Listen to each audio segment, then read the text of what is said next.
Fala pessoal, começando aqui o nosso novo projeto, Direito Pode, um projeto que, juntamente com o Dr. Renato Alves, a gente sempre comunicava, sempre se falava para fazer algo descomplicando o direito, trazendo para vocês de uma maneira simples, sem juridiquês, casos práticos do direito dia a dia. Eu, Dr. Lucas Souza, na esfera trabalhista e o Dr. Renato Alves na esfera criminal. Vamos lá. Primeiro vou me apresentar, né? Sou o Dr. Lucas Souza, especialista em direito do trabalho, atuando na parte das empresas e também defendendo os empregados dia a dia. Comecei com o direito tributário, uma especialização de direito tributário, e no decorrer do andar da carruagem, caí para a esfera trabalhista e previdenciária. Renato, se apresenta, por favor. Boa tarde, meu amigo. Boa tarde a todos. Meu nome é Renato Alves, eu sou especializado em direito penal e processual penal. Estou muito feliz aqui por iniciar esse novo projeto e espero poder contribuir com a minha área de atuação. Legal. Pessoal, eu e o Renato estudamos juntos aí na época da graduação. Lembra? Cada coisa engraçada acontecia, né, Renato? Você lembra alguma coisa engraçada que aconteceu na nossa época da graduação da faculdade? Cara, eu lembro um dia nós estávamos saindo, acho que por volta das 11 horas da noite da nossa última aula, se não me engano, acho que era Direito Constitucional. E aí a gente estava parado do lado do João Mendes ali, veio dois rapazes, um do lado, outro do outro, deu voz de assalto, não foi? Você lembra disso daí? Foi. Engraçado, né? Saindo tarde, cansado, depois de uma aula de direito constitucional, Pois fomos é. abordados lá pelos dois meliantes. Você lembra o que eles levaram, não? Então, aí um chegou do lado do Lucas e falou pra ele, passa a carteira, passa celular. Eu dei uma olhada assim de leve, de relance, assim, não dei muita importância, porque achei que era brincadeira. E daí eu vejo o Lucas fazendo assim, ó. Verdade. Aí passou aquela parte daquele estresse e tal. Quando eu olho pra ele e pergunto pra ele o que foi que os caras tinham levado e tal, ele falou, levou uma bala de hortelã, um celular V3 que não funcionava e uma moeda de R$ 1, não foi? Foi isso mesmo. Engraçado, E eu lembro cara. que depois ainda aparecia filme de ação, né? Que a gente foi ali pra base comunitária ali da Polícia Militar e o policial ainda foi com a gente tentar achar o rapaz. Falei, "Né, deixa esse celular pra lá, deixa a bala pra lá, vamos embora, né? Vamos pra casa." Foi engraçado, isso aí marcou bastante a gente. Quase, era no último ano já, quase, né? Da faculdade. Acho que era o último ano, penúltimo semestre. Ah, ótimo. E me fala, os professores que te marcaram, vamos ver se é o mesmo que o meu. Cara, Tardelli. Verdade. Inclusive, a gente tem que convidar pra vir aqui, porque o cara tem história pra contar. Professor Tardelli, olha, seria uma O convite tá honra imensurável o senhor estar aqui conosco no Direito Pode. Chamar ele, né, Renato? Sim, ele tá com um projeto agora, acho que é a vida dos Césares, coisa do tipo. Já tá convidado, professor. Professor, a gente te aguarda. Vamos lá. E, Renato, falando um pouquinho também de maiores dificuldades para você terminar a faculdade. Meu, a gente passou por muita coisa, né? A gente veio de família humilde e eu lembro que era uma crica para conseguir terminar a faculdade. Várias coisas. Naquela época eu lembro que não tinha muito. A gente não tinha muito acesso a Xerox, lembra? Lembro. Pra tirar Xerox parecia dois criminosos indo atrás de lugares escondidos para tirar Xerox por causa do plágio. Tudo. Verdade. Uma luta, né? Então, na época, eu acho que uma das dificuldades era justamente essa, era conseguir ter acesso aos materiais para poder estudar. Pelo menos para mim foi isso. Foi. Principalmente os professores deixavam as apostilas lá e tava errado o nome, aí você tinha que lutar para saber qual que era a apostila.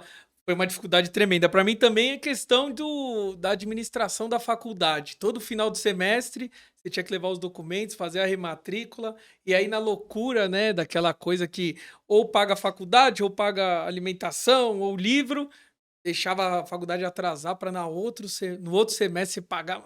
E aí tinha que chegar, lembra? Chegar cedo na administração da faculdade para depois sair de lá tarde da noite para fazer a rematrícula. Mas conseguimos, né? Bate Graças aí. a Deus, é isso. É nóis, vamos em frente. Maravilha. Então, eu vou falar uma coisa pra você também em questão de direito na minha vida. Por que que eu escolhi a profissão de advogado? Porque eu não digo que é uma profissão, né? É um amor. Quando você trabalha com o que você ama, você não tá trabalhando, tá curtindo, né? O pessoal costuma dizer que você não, você se torna advogado. Na verdade, você já é. E você só tem esse empurrão para se tornar um. É o pessoal É, que fala. e muitas das vezes a gente tá lá, vamos pensar, filosofia, aquela coisa da faculdade que você, ah, vou exercer o direito, cuidar dos fracos oprimidos. Na prática, a gente vê que é bem diferente. Hum, E é por isso que a gente criou também o Direito Pode para mostrar que vocês aí, alunos, estudantes de direito, na prática é diferente, é ou não é? exatamente, exatamente. Na verdade, a faculdade, não criticando as faculdades aqui, mas a faculdade ela vende um produto para nós, e você melhor do que ninguém Sim. sabe bem disso, que na vida privada, na vida prática, isso não existe, né? É. Eles pintam uma coisa para nós que e aí você se depara com o dia a dia, tem que fazer um malabarismo danado para conseguir tocar o processo, tocar a vida do escritório, tudo certinho. É isso aí. E depende muito, você vê, a gente antes de vir para cá, tive que despachar com a juíza um processo que era para resolver 4 meses na mesa e ela falando, aguarda mais 3. Uma coisa simples, né? Mas vamos lá. No nosso episódio de hoje, a gente vai falar uma coisa que muitas das pessoas têm dúvidas, hein? Falar de droga. Droga no ambiente do trabalho e o que reflete isso na esfera penal, criminal. É isso que a gente vai trazer para vocês. Assuntos importantes, assuntos de interesse da sociedade, dos empresários, empreendedores, do meio social, tanto na esfera penal e na esfera trabalhista. O que que reflete? O que que isso causa? Certo? Vamos lá, então. Drogas. Passo a bola para você. Vamos fazer assim, para ficar fácil? Você pergunta para mim na esfera trabalhista, eu jogo a bola para você na esfera penal. Maravilha, Combinado? maravilha, Vamos maravilha. lá, então. É importante porque tudo que a gente vai falar aqui é do dia a dia. Todo mundo passa, em algum momento da vida, se não passou, vai passar, né? Mas é importante a gente frisar para as pessoas saberem o que fazer, qual atitude tomar, né? Isso que é importante. Legal. Então, o que eu queria saber de você, doutor, é o seguinte: funcionário, quando ele sai lá na hora do almoço, deu meio-dia, o cara tá lá, tá a fim de se refrescar, vai tomar uma cervejinha. Como é que funciona isso? Como que o direito do trabalho abraça isso? Vamos lá, né? O pessoal fala bastante na, vamos dizer, jurisprudência, mas vamos começar a falar juridiquês. Mas em casos aí semelhantes na Justiça do Trabalho, tá no horário de almoço, tá no intervalo entre a jornada, posso fazer tudo. Senhor, se controle, não é assim que a banda toca. Não é dessa forma. Horário de intervalo de intrajornada, ele tem um horário ali para descansar, fazer as refeições e tal. Porém, tem alguns funcionários, alguns colaboradores das empresas, que nesse período ele vai lá e se embriaga. E dependendo, aí vai de uma questão de genética e tudo mais, tem pessoas que com um copo de cerveja ele se transforma. E tem pessoas que tomam uma caixa e fica da mesma forma. Porém, no intervalo intra-jornada, isso é muito complicado. Por quê? Lá na CLT, no artigo 482, na linha F, que fala de justa causa, uma coisa muito temerosa aí entre os empregados. E depende muito se você tiver uma embriaguez habitual, ou seja, todo dia que você sai para o almoço, você vai lá e toma uma dose. Eu tive um cliente até rapidamente aqui para não sair um pouco do tema, mas é sobre o tema, que ele trabalhava no ramo de empreiteiro, pedreiro. E ele falava que antes de começar os serviços dele, ele tinha que tomar o café da manhã dele, o combustível para começar. Adivinha o que ele tomava? Uma branquinha. Pitu. Pinga, pitu, pitu. E assim, já começava de uma maneira o serviço daquela forma. Só que ele é um funcionário autônomo. Ele não é um empregado registrado numa empresa. Então ele mesmo vai assumir os riscos. Você, como empregado CLT registrado, se o seu patrão, se o empregador perceber que essa sua embriaguez é uma embriaguez habitual, que toda vez você está lá no horário do almoço bebendo e mudando as suas funções motoras, você pode sim ser demitido por justa causa. Perdeu seus direitos em relação ao seu emprego. Vai caindo uma outra questão, muito importante também, que e se não for habitual? Se não é todo dia, de vez em quando, ou naquele momento, fato, final de ano está chegando. Final de ano chega, o que, que as empresas começam a fazer? Festa de confraternização. Na festa de confraternização é um horário ali de almoço que está todo mundo confraternizando.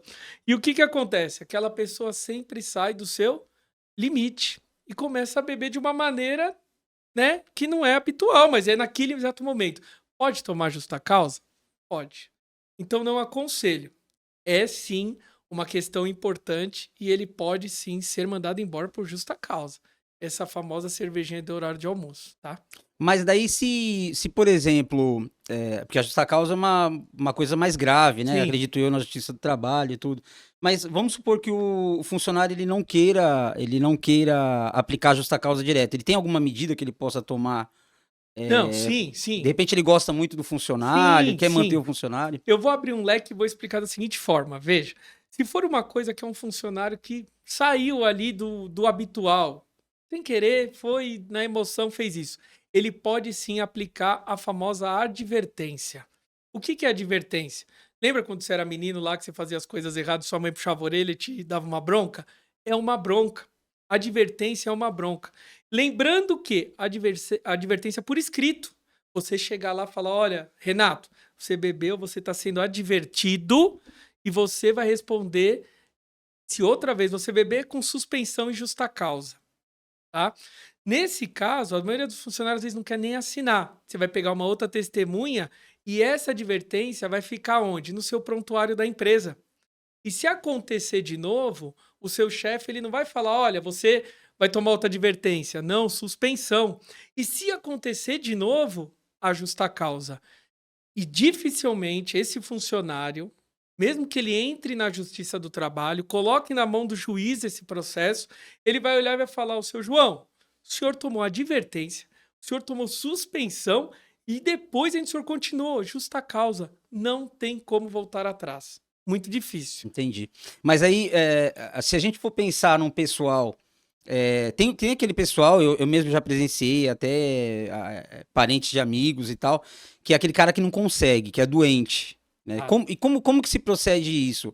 A empresa, como que a empresa trata essa questão da doença por esse tratamento de embriaguez? Aquele cara que é habitual, como sim, que sim, acontece? sim. Pergunta sensacional. Até serve de exemplos aí, exemplo para os empreendedores, empresários, empregador. Aqui nós já estamos falando de doença, o alcoolismo como doença. E se o seu funcionário tiver uma doença, está em tratamento, já muda de figura daquele funcionário que tá lá no calor da emoção e tá lá tomando a sua cervejinha. O que a empresa deve fazer? Primeira coisa, quando você traz para dentro do seu time, dos seus colaboradores, um funcionário, você, empresário, assume total risco com esse funcionário. Você tem que proteger ele, tanto da parte física, mental, psíquica, tudo você tem que proteger. Então, se esse funcionário está com esse tratamento, é um alcoólatra, a empresa é responsável de cuidar desse tratamento. E tem casos que, por exemplo, que o próprio funcionário gera até uma instabilidade. Agora vai ter advogado que vai brigar comigo, mas gera sim, porque o funcionário, às vezes, Renato, se a gente pegar na questão que nós estamos vivendo de pós-pandemia, tudo mudou. E qual a maior doença que está afastando hoje os funcionários do local de trabalho? Depressão, síndrome do pânico. E como é que a pessoa consegue fugir disso? Através do quê? Às vezes o alcoolismo, às vezes remédio controlado. E aí, gerando dentro da empresa, a empresa sim é responsável e foge dessa questão da justa causa. Porque se você for lá e der uma justa causa num funcionário que realmente é alcoólatra, porque mexe até no metabolismo da pessoa. É como a água, ele precisa daquilo. Ele tem que se cuidar. Vai ser afastado da empresa, vai ser pago pelo INSS e ele não pode ter essa mesma consideração daquele funcionário que, vamos dizer assim, é um pouco né, ruaceiro. É diferente. É um caso muito delicado. Tem que cuidar. A empresa é responsável. Bom, agora, você que está em casa aí, o pessoal aqui, a produção, a gente vai entrar num tema agora que costuma separar os homens dos meninos. A Ei, gente vai entrar nas drogas agora. Droga é coisa ei. importante. É o principal assunto, né? O tema. Vamos lá, agora eu tenho que te fazer uma pergunta. E aí, de repente, pode ser até um pouco retórica. Ah, Funcionário que foi pego utilizando droga dentro da empresa ou na porta da empresa. O que você acha? Qual é o tema? Como que o direito do trabalho lida com droga na empresa? Vamos lá. Puxando um pouquinho para a questão criminal, não muito, mas um pouco. Eu sempre, ainda quando ministrava as aulas lá na instituição, que eu chegava e falava, vamos falar de droga. Droga. A famosa lá cannabis sativa, né? A famosa maconha. A bebida. A bebida. O uísque, a vodka, a cerveja. É considerado uma droga? Sempre eu perguntava isso. Ah, não, é lícita. Então, eu sou maior de idade, eu chego lá no balcão do bar e eu falo, ó, me desce aí uma garrafa de uísque. Eu tomo aquela garrafa de uísque. Não contente, eu tomo mais uma garrafa. E mais uma garrafa.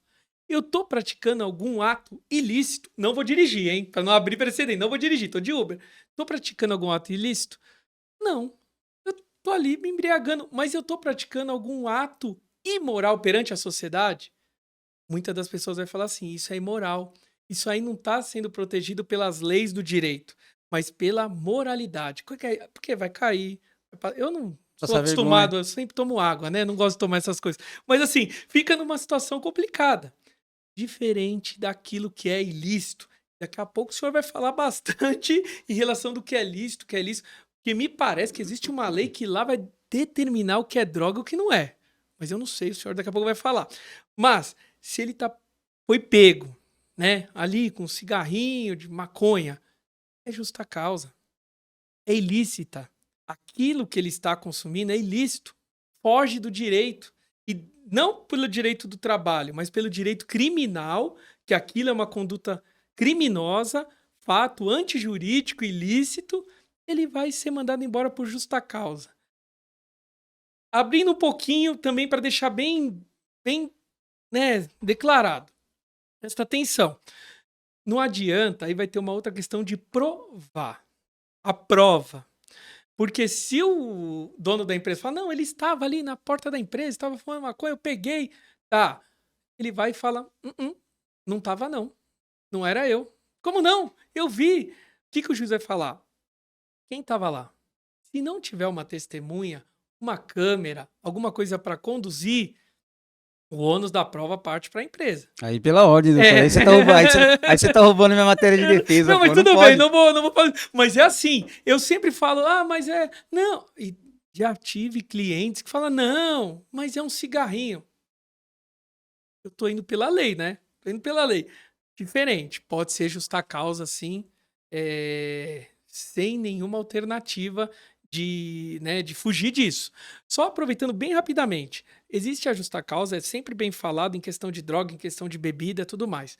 E existe dentro do direito do trabalho algo chamado de perdão tácito. O que é isso? Você viu acontecer a atitude errada do funcionário. Naquele dia você viu aquilo. E você não foi e não decretou a justa causa. Falou, deixa pra lá. Aí passa 2 dias. Você vai lá e fala, ô fulano, lembra daquele dia lá você fez aquilo? Lembro. Justa causa. Mas peraí.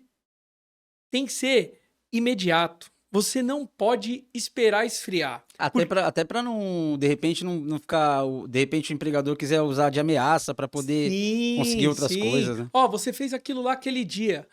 Muitas das vezes, eu digo 99%, se esse empregado que tomou a justa causa de fatos anteriores demorar e for na Justiça do Trabalho e falar, ele viu eu fazendo a coisa errada mesmo segunda-feira, mas me mandou embora na sexta, por justa causa. Tá errado. O juiz vai falar, olha, seu patrão, seu empregador, o senhor deu perdão tácito. O senhor perdoou ele. E reverte essa justa causa e o trabalhador vai receber todos os direitos como se tivesse mandado embora. E a conta fica alta, hein? Então, agora, voltando para o assunto do que é droga, o que não é considerado droga. Isso é importante, tanto no âmbito do trabalho quanto no direito penal mesmo, porque muitas vezes as pessoas, elas não sabem o que é considerado droga.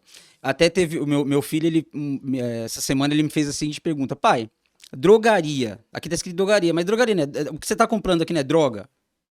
É droga. Então por que você não vai preso? Olha que pergunta interessante para uma criança de 9 anos. E aí eu não consegui dar resposta se não fosse acadêmica. Sim. Né? E tentei explicar lá do meu jeito, ele acabou entendendo. O fato é que, acho que com a minha explicação ele não vai usar droga o resto da vida. Ajudou bastante. Mas o que que separa? Puxando um gancho do que você me disse. Sim, Álcool. Então, álcool ele tem um reflexo no direito do trabalho que não tem o mesmo reflexo no direito sim. penal, né? Então, como que eu faço para saber que é droga? O artigo 33 tem uma lei que diz, né, a 11.343, que fala o que qual é a conduta de alguém que pratica o crime de tráfico de droga, né? Só que ele sozinho não faz nada. O artigo 33 a gente chama de norma penal em branco, ou seja, ele precisa de uma outra norma, uma norma que o complemente. E essa norma é administrativa. Quem lança essa norma é a portaria, é a Anvisa, o pessoal do Ministério da Saúde. Toda vez que precisa incluir ou retirar algo que é considerado droga para fins ilícitos, para fim de cometimento de crime, essa portaria era alterada. Tanto que teve um caso curioso um tempo atrás, acredito que uns 7 anos, 5 anos, que por um equívoco, quem fazia a edição dessa portaria acabou retirando o lança-perfume como no rol das drogas Ah, ilícitas. Acabou alterando. Isso é importante para quem, na época, usava lança-perfume, isso foi importante. Porque a lei penal ela tem uma característica, muitas vezes, ela retroage. E aí, olha o estrago que deu. O cara, ele estava sendo processado, às vezes já está cumprindo pena sobre o crime de tráfico de droga por estar portando ou estar transportando lança-perfume. E aí simplesmente deixou de ser crime. Porque o 33 da Lei de Drogas, ele fala assim, ó, aquilo que tá lá na portaria, se você não tiver autorização para poder manusear, você comete o crime de tráfico de drogas, logo você é traficante. Quando eles retiraram isso, o que teve de advogado, cara, impetrando habeas corpus para poder sacar o pessoal, você não tem ideia.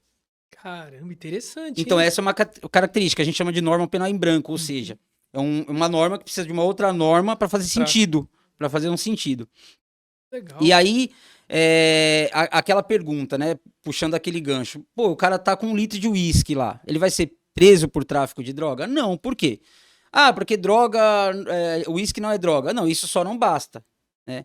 É porque o uísque, ele não tá nessa lista da Anvisa, do Ministério da Saúde, como droga ilícita. Entendi. Ah, então quer dizer que se eu vou na farmácia e compro um frasquinho de dipirona, eu só posso ser preso por tráfico de droga. Não pode, por quê? Porque a dipirona não consta Não na tá lista. ali na lista. Exatamente. Entende? Interessante, interessante. É importante. Você vê que o direito criminal já é totalmente diferente, né? Onde separa o homem dos meninos, né?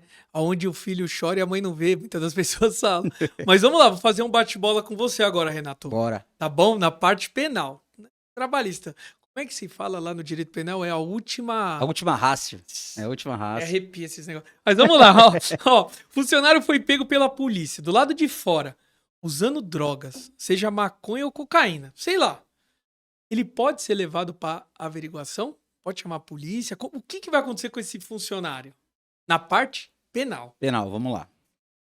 É, é, preso para averiguação, aí é um ponto bem importante. Hoje em dia não pode mais ser preso para averiguação. Se ele tiver em flagrante delito, ou seja, se ele está cometendo o delito ali, foi pego logo após o cometimento, ou depois foi encontrado, né, com materiais que façam ele crer o autor de um delito, ele vai ser conduzido preso em flagrante, e aí é bom sempre frisar o pessoal que está de casa aí, qualquer pessoa, 301 do Código de Processo Penal, acredito eu, pode dar voz de prisão para quem tiver em flagrante delito, ou os agentes públicos deverão prender quem tiver em flagrante delito. Então, eles levam para a delegacia, apresentam a autoridade policial e lá ele vai responder.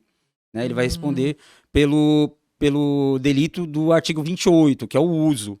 Né? Se ele não tiver. Aí o pessoal me pergunta assim: o pessoal de casa pergunta: pô, então qual que é a diferença? Eu que tô com um cigarrinho de sim, maconha e um cara que é profissional, que usa aquilo ali como um meio de vida. É simples. Eu acho que a palavra que a gente consegue diferenciar o usuário do traficante é mercancia. É. mercancia. Qual que é a intenção? O juiz ele avalia isso. O juiz ele avalia a mercancia, qual que era a conduta, qual que era a intenção do agente que foi pego com droga. O que ele queria? Ah, ele estava ali, ele estava usando, ele estava compartilhando. Tudo isso é crime. Tem um pessoalzinho aí que defende que, não, descriminalização de droga, tá até uma pauta no STF aí, o Congresso já tá se movimentando para o uso de droga deixar de ser crime e tal, cara. Ainda é crime porque ainda está lá no 28 da Lei 11.343. Então não se iludam com isso. Apesar, se você for para periferia, você vê muita gente lá caminhando com droga para cima e para baixo, usando como se fosse um cigarro normal, ainda é droga. Então tomem cuidado, porque você sim pode ser preso em flagrante delito e responder pelo crime, tá?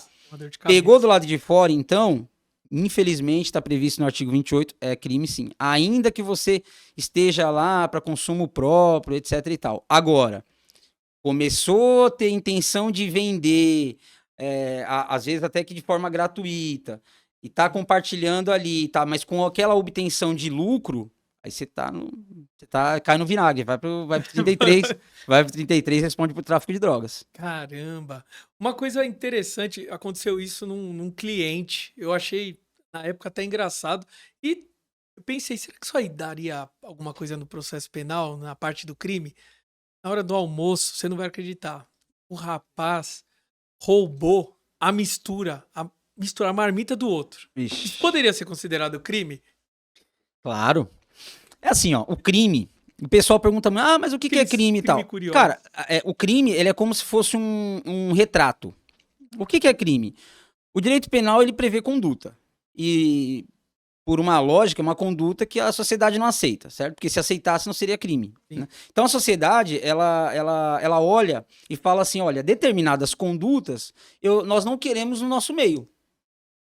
Então, é isso. O crime, ele é isso. O crime é um rol de condutas que a sociedade não aceita. E aquilo ali voltando àquele assunto da última ratio. Por que o direito penal é a última ratio? A última ratio, traduzindo, saindo um pouco do juridiquês, é a última razão. Ou seja, o direito penal ele só é chamado a agir quando todas as outras esferas não deram mais conta. Então, as condutas que são descritas na legislação penal, toda a norma penal, ela é conduta que a sociedade não aceita.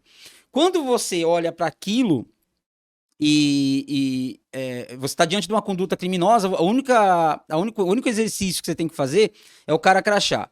Tá, o cara fez o quê? O cara, lá tá escrito, subtrair coisa alheia móvel para si ou para outro. É o furto, né? Bom, aquilo ali é uma coisa alheia? Né? Uma visão bem estanque mesmo, bem cara crachá. Aquilo ali é coisa alheia? É, coisa alheia.